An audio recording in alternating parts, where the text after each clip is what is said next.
What's going on, everyone, and welcome back to the channel. Today I've got some more NBA news to talk about with you guys. This time actually revolving around the Cleveland Cavaliers and the Chicago Bulls, with it currently actually being reported that the Cleveland Cavaliers are officially interested in Chicago Bulls star Zach Lavine. I think this is literally insane. I've been saying this for quite a while, that I think it would be interesting if, the Cavs kind of went out and got him. This is all being reported by Cavs.com. So yeah, again, I think this would be a very, very interesting thing, in my opinion, to kind of see how Zach Lavine would kind of go at the Cavs. I actually predicted before Andre Drummond even got traded to the Cavs that I think that he would have been a player that the Cavs could have definitely gone out and trade for, and would have actually made a lot of sense, because Detroit Pistons wanted to start a rebuild, and the Cavs had a couple of bad contracts in John Henson, Brandon Knight, and a couple of picks they could have potentially used. I didn't know the Cavs were going to be able to get him on that cheap, and I think it kind of stunned the NBA world that they were able to get him for a second and two bad contracts. But I also predicted at the time that I think the Cavs would go after Zach Lavine, and it looks like I'm actually right. Now, I don't know if the Cavs should trade for Zach Lavine, and I don't know if they'd actually win, a trade for Zach Lavine, as unlike the Andre Drummond situation, where Andre Drummond was a little bit more kind of a last-second thing for Detroit, I felt like, where they kind of just traded him out of nowhere. I mean, with what they got in return, I think that kind of made a lot of sense. I think the Bulls will definitely have time to speak to a lot of teams about Zach Lavine, as there's a big rumor right now that he's actually going to be requesting a trade from them. Now, what I think they could get back, there's rumors that the Knicks, the Nets, and the Hornets are all interested in him, and I don't necessarily know if the Cavs are going to be, having as many pieces as them certain teams. Of course, the Cavs have possibly a lot more younger players to trade in, for rather than those teams. But I think they're going to try and keep those young players are untouchable, and I don't think they're going to actually look to try and trade them. For example, they obviously do have Kevin Porter Jr., Colin Sexton, and Darius Garland, who I think all need to be three untouchable players for the Cavaliers, especially Kevin Porter Jr.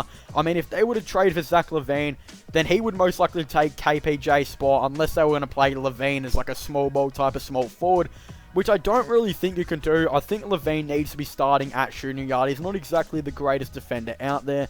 Well, I just don't really like that at all, because I honestly believe Kevin Porter Jr. has some of the most potential out of any of those players out of that draft. He's had an outstanding season, and he's barely even started, and he's only playing around 20 to 25 minutes per game. And he's just had a very, very good season, and he shows a lot of potential. Like, there's literally NBA players out there, and, just fans of the game, that you literally can see, I don't think he will ever, I don't know if he'll ever end up anything like James Harden or anything like that, but you do see flashes here and there, and with a player of that potential and caliber, the Cavaliers just need to keep, hold of him, and even if they don't trade him for Zach Lavine, I still think he deserves a star, and yeah, that's why I just don't know if I like the Zach Lavine move at all. Of course, if the Cavaliers do trade for Zach Lavine, I'll be extremely excited, but I just don't know if he's necessarily going to be the right player for the Cavaliers at all, as I mainly think they need to be going out there and getting a forward type of player.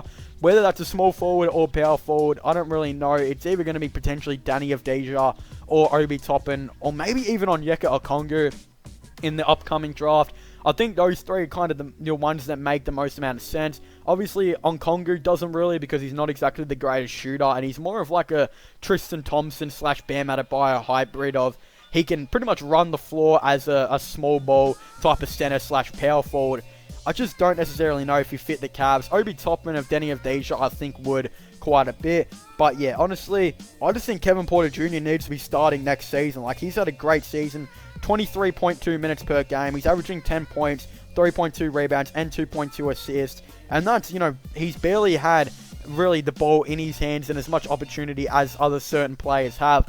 And I think that he definitely could really break out in the upcoming season. So I definitely think the Cavaliers, they need to keep him as an untouchable player. They can't get rid of him. And honestly, I definitely think if the Bulls are going to be wanting to trade Zach Lavine to the Cavaliers, they're going to be definitely asking for Kevin Porter Jr. and maybe a couple other players, like maybe Larry Nance, or maybe even a pick or something like that. So that's why I don't necessarily know if the Cavs should do it.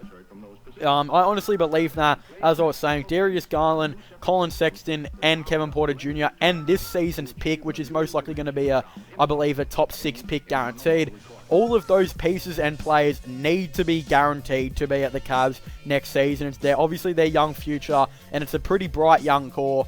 So I don't think they'll be trading any of them for Zach Lavine, while all the other teams I mentioned earlier are going to be, lower in the draft, like the Charlotte Hornets, or higher rather, as I mean that they're going to have potentially pick 9 or so, while the Cavs are going to have around pick 5 or something like that. Or maybe even if they get lucky in the draft, it could be a top 3 pick, but again, who really knows? So I think those teams would definitely, be up to giving away maybe whatever they have, like pick 9 for Zach Lavine. Well, I just don't think the Cavaliers should be drafting their pick at all, and I honestly believe if it's going to be a top 5 pick, they're definitely not going to be trading that for Zach Lavine, most likely. So, yeah, I definitely think there's going to be a couple teams out there that could potentially get Zach Lavine on actually a pretty nice deal. Who knows what he could be? Honestly, the Cavaliers could literally, start Kevin Porter Jr. and Lavine in the same team. But I feel like you need to get a very defensive-heavy, potentially power forward to go alongside with Andre Drummond. Because, yeah, that defense, I don't know if that would really be the greatest at Zach Lavine playing a small ball, small forward. And you already got Darius Garland in that starting 5 lineup. And, Kevin Love as well, who aren't great defenders at all. So, yeah, I still think the Kevin Love deal and a Kevin Love trade needs to potentially happen. I doubt the Chicago Bulls would be interested in Kevin Love at all. I mean, they've got their own issues with Lauri Markkanen at their power forward position right now, and I don't think they're going to be wanting to trade for Kevin Love, who he needs to be on a contending team, and if they trade away Zach Lavine, then there would be literally no point of getting Kevin Love at all. So I don't think they're going to be interested in him, so I think you can pretty much rule him off. Honestly, I think what the Cavaliers could do is maybe a deal that would consist of Larry Nance, Dante Exum, and maybe a future first-round pick.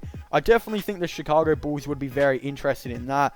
Although, knowing how the Cavaliers have kind of gone about it, I feel like they still kind of have Larry Nance Jr. as an untouchable player. And I mean, he's a very decent player off the bench. He's sometimes pretty inconsistent, but 26 minutes per game on 10.1 points, 7.3 rebounds per game, and 35% from 3, and he got better from the 3-point range by the end of the season. I think, yeah, they still view him as kind of a untouchable player, so, yeah, I don't really see that really happening kind of at all, but again, you never really know what's honestly going to happen. The Bulls, who knows, the Bulls might even look to try and trade for Cedi Osman, which would make a lot of sense too, considering that they don't really have a young forward at all at the moment. I mean, Lauri Markkanen is apparently going to be requesting a trade, reportedly. Otto Porter Jr. has barely even played and might not come back in free agency at all. So they literally don't really have a forward. So I could definitely see them maybe being interested in Cedi Osman. But again, he could be another player where the Cavs don't want to really look to trade him at all. So I think it's going to be very interesting to kind of see how the Cavs do all go about this. In my opinion, if I had to put it up, I think, yeah, maybe go ahead and go and trade for Zach Lavine, but only if you get to keep Kevin Porter Jr., Darius Garland, Colin Sexton, and the future first-round pick, not the future first-round pick, rather this year's first-round pick out of it. Make sure all of them are guaranteed. If you're going to have to give up one of them, then obviously don't trade for Zach Lavine at all. But yeah, I think that's just how I see it. I think the Cavs management, know how that's going to potentially go, and I don't think they would be trading for Zach Lavine if they had to give up one of those things. But yeah, if it's a deal that would involve maybe Larry Nance, Dante Exum, and maybe a future first or something like that, then yeah, maybe actually go ahead and pull the deal. I don't exactly think that would be that bad at all. But anyway, thank you guys so much for watching this video. Make sure to leave a like and subscribe to the channel for all the latest, NBA content, whether, all the latest sports related content, as well as NFL, NBA, AFL, all that type of stuff will all be on this channel. But also don't forget to comment in the comment section down below. What are your thoughts and opinions on the Cavaliers being interested in, Zach Lavine? Obviously, if they manage to trade for him and they don't have to give up any of those pieces, I'd be pretty happy. But if they have to give up one of those pieces, then I'd be extremely disappointed if they made that trade. But again, I'd really like to hear your thoughts and opinions on it all down below. But also don't forget to subscribe to my gaming channel and my IRL/vlog channel. And definitely don't forget to check out my podcast as well. Links for that will all be in the description down below. But as I was saying, thank you guys for watching. Make sure to leave a like, subscribe, and comment. And I'll see you guys next time. Goodbye.